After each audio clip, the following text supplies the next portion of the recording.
Bismillahirrahmanirrahim. Assalamualaikum warahmatullahi wabarakatuh. Bagaimana kabarnya hari ini anak-anak? Semoga kalian selalu sehat walafiat dan dalam lindungan Allah Subhanahu wa Ta'ala. Baik anak-anak, bertemu lagi dengan Bapak di pembelajaran IPS. Pada pertemuan kali ini, Bapak akan membahas tentang kegiatan ekonomi.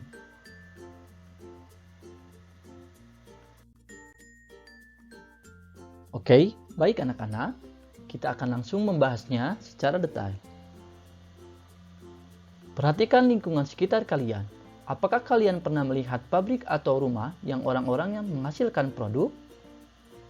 Ya, kegiatan-kegiatan itu disebut dengan kegiatan ekonomi. Kegiatan ekonomi merupakan kegiatan dalam menghasilkan suatu barang dan jasa. Kegiatan ekonomi dibagi menjadi 3. Yang pertama, kegiatan produksi. Yang kedua, kegiatan distribusi. Dan yang ketiga, kegiatan konsumsi.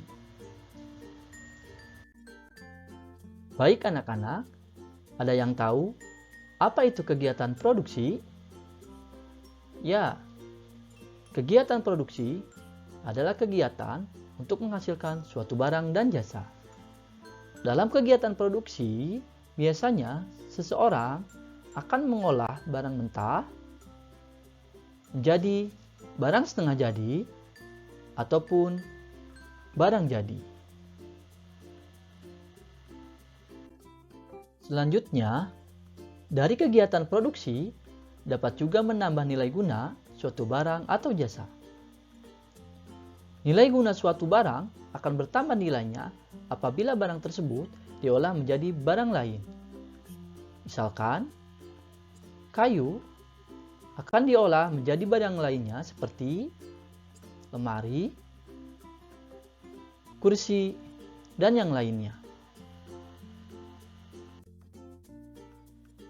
Selanjutnya, ada yang tahu apa itu produsen? Ya, betul. Produsen merupakan orang atau lembaga yang menghasilkan suatu barang atau jasa. Produsen bisa dikatakan sebagai pemilik perusahaan atau pemilik kegiatan-kegiatan produksi. Selanjutnya, faktor produksi. Sebelum melakukan kegiatan produksi, seorang produsen memerlukan faktor-faktor produksi. Faktor-faktor produksi itu adalah sebagai berikut. Yang pertama, sumber daya alam. Sumber daya alam adalah segala sesuatu yang ada di alam yang dijadikan untuk bahan untuk melakukan kegiatan produksi. Faktor yang lainnya adalah tenaga kerja. Tenaga kerja adalah sumber daya manusia yang melakukan dan mengolah suatu barang dan jasa dalam kegiatan produksi. Selanjutnya adalah modal. Modal adalah segala sesuatu yang dipersiapkan oleh seorang pengusaha untuk melakukan kegiatan produksi. Dan faktor produksi yang lainnya adalah kewirausahaan. Kewirausahaan adalah sebuah kemampuan bagaimana kita memanage ataupun mengendalikan kegiatan-kegiatan produksi. Selanjutnya, kita akan membahas kegiatan distribusi. Ada yang tahu apa itu kegiatan distribusi? Ya, betul. Kegiatan distribusi merupakan kegiatan menyalurkan barang atau jasa dari pihak produsen kepada pihak konsumen. Orang yang melakukan distribusi disebut dengan distributor.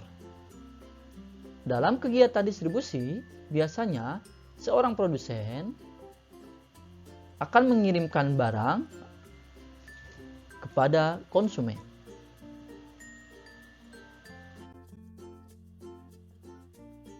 Secara umum, kegiatan distribusi meliputi kegiatan-kegiatan berikut ini.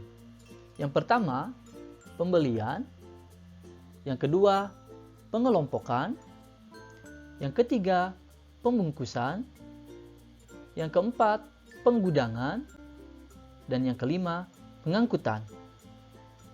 Seseorang yang akan melakukan kegiatan distribusi harus melaksanakan kegiatan-kegiatan berikut ini.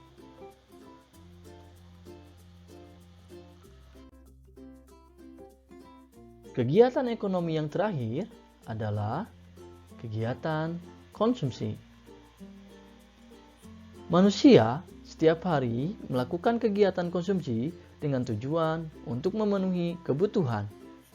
Kegiatan konsumsi adalah kegiatan ekonomi yang menghabiskan nilai guna suatu barang atau jasa secara berangsur-angsur atau langsung habis. Contohnya seperti ini. Ini adalah kegiatan konsumsi, dan orang yang melakukan kegiatan konsumsi disebut dengan konsumen.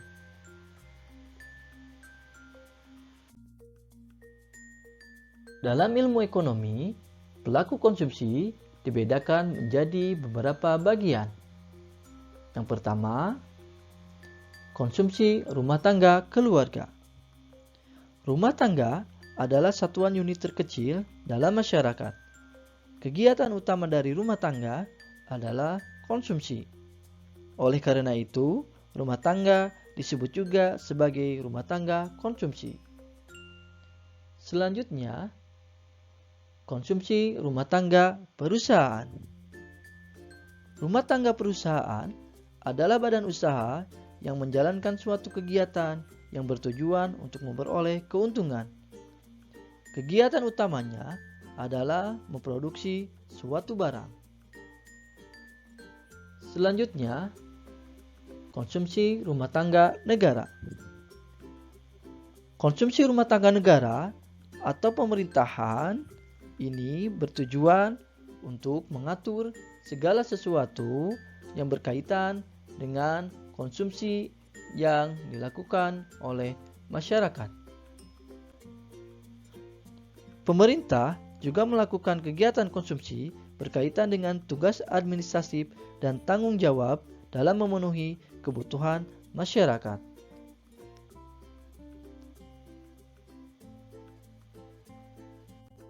Untuk selanjutnya, kita akan mengetahui perbedaan tingkat konsumsi rumah tangga keluarga yang dipengaruhi oleh beberapa faktor berikut.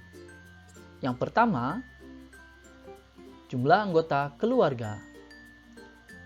Yang kedua, gaya hidup. Yang ketiga, tingkat pendidikan.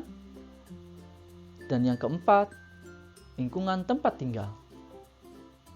Dari beberapa faktor ini mempengaruhi tingkat konsumsi rumah tangga yang dilakukan oleh masyarakat.